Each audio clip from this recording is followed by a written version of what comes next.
আসসালামু আলাইকুম। আশা করি সকলেই ভালো আছেন। সুপ্রিয় চাকরি প্রত্যাশী ভাই বোনেরা, পুলিশ কনস্টেবল এখনো যারা আবেদন করেন নাই, ৩১শে মার্চ পর্যন্ত সময় রয়েছে। এর মধ্যে কিন্তু আপনাদের পুলিশ কনস্টেবলের আবেদনটা করতে হবে।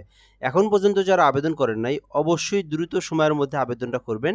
কেননা ১০,০০০ পুলিশ কনস্টেবল নিয়োগ দেওয়া হবে। এই সার্কুলার কিন্তু আপনারা সচরাচর পাবেন না। ২০২৬ সালে কিন্তু আর এরকম সার্কুলার পাবেন না। তো যাদের বয়স আছে এবং যাদের এই শিক্ষাগত যোগ্যতা রয়েছে, তারা অবশ্যই আবেদন করবেন। নিজের জেলাতেই পরীক্ষা, নিজের জেলাতেই সবকিছু হবে। তো এই সুযোগ আপনারা মিস করবেন না। তো আমি আজকের ভিডিওতে পুলিশ সার্কুলার নিয়ে যারা আবেদন করেন নাই তাদের জন্য কিছু বিষয় বলবো। আপনারা আবেদনটা করবেন কিভাবে, আবেদন করার প্রসেসটা দেখায় দেব এবং আপনি আমাদের মাধ্যমে কিভাবে আবেদন করে নিবেন সেটাও আমি আপনাদেরকে দেখায় দেব। বয়সটা বুঝায় দেব এবং আপনার শিক্ষাগত যোগ্যতা যেটা রয়েছে এটাও কিন্তু আমি আপনাদেরকে এখান থেকে দেখায় দেব। কিভাবে কি করবেন সকল কিছু এই ভিডিওর মাধ্যমে একদম A to Z বুঝায় দেওয়ার চেষ্টা করব। তো ধৈর্য সহকারে শেষ পর্যন্ত ভিডিওটা দেখবেন। তাহলে আপনি জানতে পারবেন, বুঝতে পারবেন এবং আবেদন করতে চাইলে সেটাও আপনি করতে পারবেন।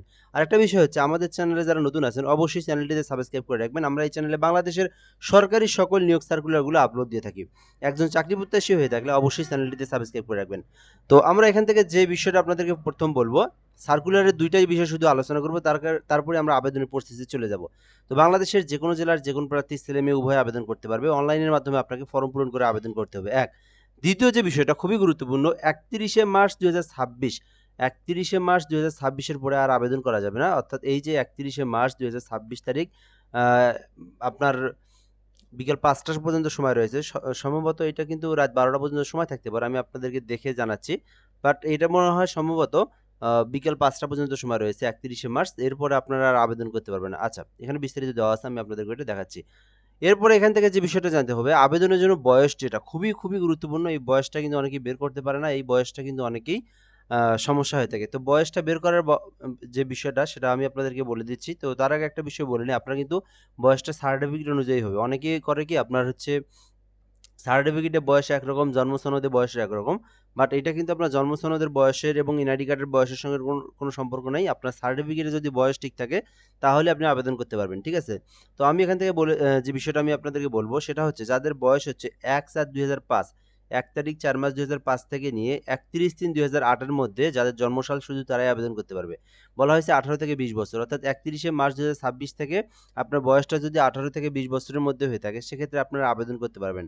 আমি আবারও বলি, বয়সটা হচ্ছে ১ তারিখ ৪ মাস ২০০৫ সাল থেকে ২০০৮ সালের মধ্যে যাদের জন্ম, ১/৭/২০০৮ সালের মধ্যে যাদের জন্ম শুধু তারাই আবেদন করতে পারবে। এর বাইরে কেউ আবেদন করতে পারবে না। আবেদন করার জন্য শুধুমাত্র 2.50 হইলে আবেদন করতে পারবেন। এসএসসিতে 2.50 হইলেই আবেদন করতে পারবেন এবং অবশ্যই স্থায়ী নাগরিক হতে হবে। ছেলেদের জন্য শুধুমাত্র ৫ ফুট ৬ ইঞ্চি হলে আবেদন করা যাবে। নারীদের জন্য মাত্র ৫ ফুট ৪ ইঞ্চি হলে আবেদন করা যাবে। আর ওজন, বুকের মাপ এগুলো সব স্বাভাবিক থাকলে আপনারা আবেদন করতে পারবেন। মূলত এই বিষয়টাই খুবই গুরুত্বপূর্ণ। এই বিষয়গুলো এখানে বলে দেওয়া রয়েছে। পরবর্তী স্টেপে যাব। তো এখান থেকে আপনাদের আবেদনের প্রসেসটা দেখায় দিচ্ছি। কিভাবে ঘরে বসে থেকে আবেদন করবেন সেটাও বলে দিচ্ছি। তো যাদের রেজাল্ট 2.50 ১ নাম্বার তারাই আবেদন করতে পারবেন। ৩১ তারিখ পর্যন্ত শুধু আবেদন করতে পারবেন এবং অবশ্যই এসএসসিতে 2.50 থাকতে হবে আপনাদের। ১৮ থেকে ২০ বছর যাদের তারাই আবেদন করতে পারবেন। এগুলোই মূল বিষয়। এখন আবেদনের প্রসেসে যাব। আবেদন করার জন্য আপনাদেরকে ফার্স্ট অফ অল যে বিষয়টা করতে হবে, pulishteletalk.com.bd থেকে আপনাদেরকে আবেদন করতে হবে। আপনি চাইলে আমাদের মাধ্যমে আবেদন করে নিতে পারেন। আমাদের একটা হোয়াটসঅ্যাপ নাম্বার দেওয়া আছে এইখানে। তো আমরা কিন্তু বাংলাদেশের সকল সরকারি চাকরির আবেদন করে দিয়ে থাকি। এবং এই পুলিশ কনস্টেবলের আবেদনটাও যারা করে নিতে চাচ্ছেন আমাদের থেকে করে নিতে পারেন। এই নাম্বারে শুধুমাত্র হোয়াটসঅ্যাপে এসএমএস করতে হবে। তো আমরা হোয়াটসঅ্যাপে এসএমএস যখন দিবেন, দিয়ে বলবেন পুলিশে আবেদন করব, তখন আমরা আপনাদেরকে এই ফর্মটা দেব। এই ফর্মের মধ্যে সকল বিষয় দেওয়া রয়েছে। আবেদন করতে যত ডকুমেন্টগুলো লাগে সকল কিছু দেওয়া রয়েছে। আমরা আপনাদেরকে এটা দেব। আপনারা এটা পূরণ করে দিবেন। আমরা কিন্তু আপনাকে সঙ্গে আবেদন করে আবেদনের যে ফর্মের যে কপিটা রয়েছে ওইটা কিন্তু সঙ্গে আপনাকে পাঠায় দেব। তো চাইলে ঘরে বসে থেকে একদম নির্ভুলভাবে অ্যাপ্লিকেশন করে নিতে চাইলে এই নাম্বারে যোগাযোগ করতে পারেন। আমরা একদম আবেদন করে আপনার পেমেন্ট কমপ্লিট করে দেবো। একদম A to Z আমরা করে দেবো। এই নাম্বারে আপনাদেরকে হোয়াটসঅ্যাপে এসএমএস করতে হবে 01775830312 01775830312 এই নাম্বারে আপনাকে হোয়াটসঅ্যাপে এসএমএস করতে হবে। আচ্ছা, এরপর আপনাদেরকে আবেদনের প্রসেসটা দেখাই। তো আপনারা যারা নিজেরা আবেদন করতে পারেন pulishteletalk.com.bd অনলাইনে প্রবেশ করবেন। অনলাইনে প্রবেশ করার পরে আপনারা এইরকম একটা ফর্ম পেয়ে যাবেন। কনস্টেবল আছে, সার্জেন্ট আছে। আপনারা কনস্টেবলের উপর ক্লিক করে কনস্টেবলে আসবেন। আসার পরে আপনাদেরকে ফার্স্ট অফ অল আপনাদের নাম লিখতে হবে, এরপরে আপনার ফাদার্স নেম লিখতে হবে, এরপরে মাদার্স নাম লিখতে হবে। তো অবশ্যই আপনারা ইংরেজিতে লিখবেন। এখানে আপনার নিজের নাম পিতামাতার নাম লেখার পরে আপনারা ডেট অফ বার্থ দিবেন। তো এখানে ডেট অফ বার্থ ডে দেওয়া আছে, মান্থ ইয়ার দিবেন। দেন আপনারা জেন্ডার দিবেন, আপনারা যারা পুরুষ তারা মেল এবং যারা মহিলা তারা ফিমেল দিবেন এবং এখান থেকে আপনার ধর্মটা সিলেক্ট করে দিবেন। এরপরে আপনার ব্লাড গ্রুপ যেটা সেটা আপনি দিয়ে দিবেন। কোটা আপনার থাকলে দিবেন, না থাকলে দেওয়ার প্রয়োজন নাই। এরপরে আপনি এখান থেকে হাইট এবং ওয়েট যেটা আপনার উচ্চতা যেটা সেটা হচ্ছে ৫ ফুট কত ইঞ্চি বা ৬ ফুট যদি কারো হয়ে থাকে সেটা আপনি এখানে দেবেন। এখানে কত ফুট সেটা সিলেক্ট করে এখানে কত ইঞ্চি আপনি সেটা সিলেক্ট করে দিবেন। এরপরে এখানে আপনার ওজনটা দিতে হবে। তো আপনার যে যত ওজন সেটা দিয়ে দিবেন। ওজন নিয়ে কোনো সমস্যা নেই। আপনার যত ওজন সেটাই দিতে পারেন। কোনো ধরনের সমস্যা নেই। এরপরে এখানে আপনার ন্যাশনালিটি বাংলাদেশ সেটা অটোমেটিক্যালি সিলেক্টেড থাকবে। দেন আপনার এখান থেকে বার্থ রেজিস্ট্রেশন দিতে হবে। তো এখান থেকে যে বিষয়টা আপনাদেরকে জানতে হবে এখানে আপনার ১ নম্বর যে বিষয়টা এই ৩ টার মধ্যে মেরিটাল স্ট্যাটাস অর্থাৎ এখান থেকে অবশ্যই আপনাদেরকে অবিবাহিত হতে হবে। যদি কেউ বিবাহিত হয়ে থাকেন তাহলে কিন্তু সে পুলিশে আবেদন করতে পারবে না। তাকে কিন্তু রিজেক্ট করে দিবে। অবশ্যই সিঙ্গেল হতে হবে। দ্বিতীয় যে বিষয়টা আপনাদেরকে এখান থেকে বিষয়টা জানতে হবে।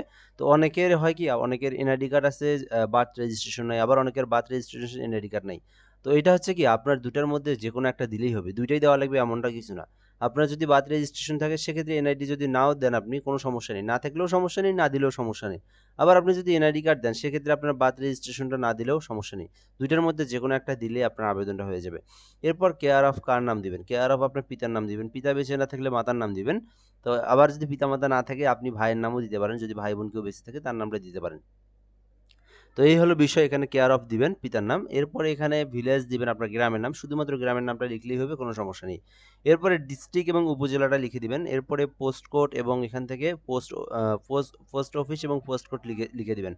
তো এখানে একটা বিষয় বলেন, ডিফেন্সের চাকরিতে আপনারা অবশ্যই স্থায়ী ঠিকানা ব্যবহার করবেন। দুটোই স্থায়ী ঠিকানা ব্যবহার করাই ভালো। অনেকেই স্টুডেন্ট আছে ঢাকাতে লেখাপড়া করে সাময়িক সময়ের জন্য। সাময়িক এগুলো হচ্ছে সাময়িক মেসে থাকে। এগুলো কোনো আপনার ঠিকানা না। এগুলো আপনার না দেওয়াই ভালো। এগুলো আপনার কোনো বিষয় না। আপনারা পার্মানেন্ট ঠিকানাটাই সব জায়গায় ইউজ করবেন। ২ টাতেই ইউজ করতে পারেন। ওই মেসে থাকা, ২ দিনের জন্য ভাড়া থাকা এগুলো আপনার ঠিকানা উল্লেখ করার দরকার নাই। আপনারা আপনার নিজ জেলাতে পরীক্ষা হবে। স্থায়ী ঠিকানা যেটা আপনার জন্ম সনদে বা এনআইডি কার্ডে আছে ওইটাই আপনার আসল ঠিকানা। ওই ঠিকানায় পুলিশ ভেরিফিকেশন হবে আপনার চাকরি হইলে। তো অবশ্যই আপনারা স্থায়ী ঠিকানাটা উল্লেখ করবেন।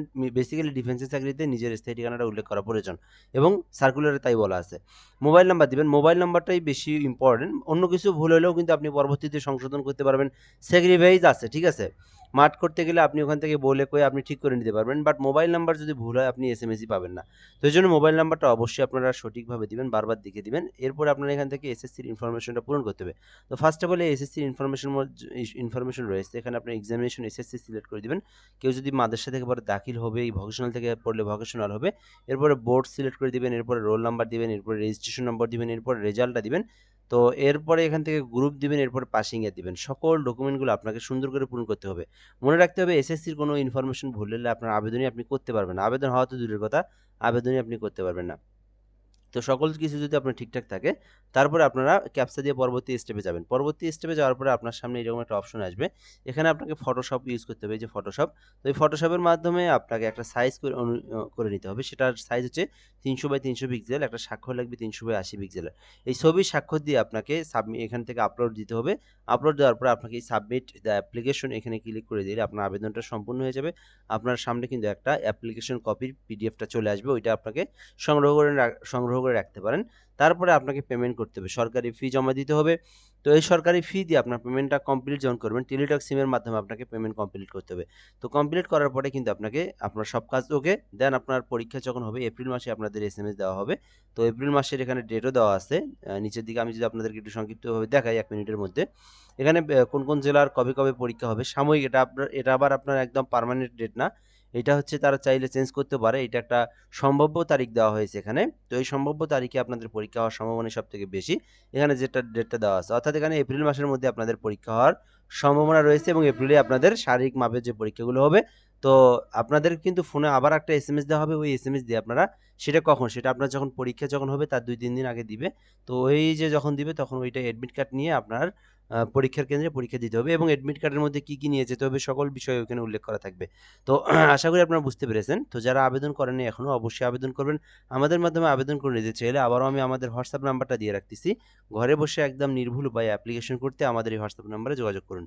তো এই ছিল মূলত বিষয়। আর যারা আবেদন করবেন না, আপনার কোনো কিছু সমস্যা অনেকের হয়ে থাকে কি বিভিন্ন সমস্যা হয়ে থাকে আবেদনের সময়। বিভিন্ন কিছু বোঝেন না বা বিভিন্ন কিছু জানতে পারেন না। সেক্ষেত্রে আপনারা কমেন্টে জানাতে পারেন। আমরা কমেন্টে রিপ্লাই দেব। সমস্যা নেই। আর আপনারা যারা শুধুমাত্র অ্যাপ্লিকেশন করবেন তারা এই নাম্বারে হোয়াটসঅ্যাপে এসএমএস করবেন। ভালো থাকবেন। আসসালামু আলাইকুম।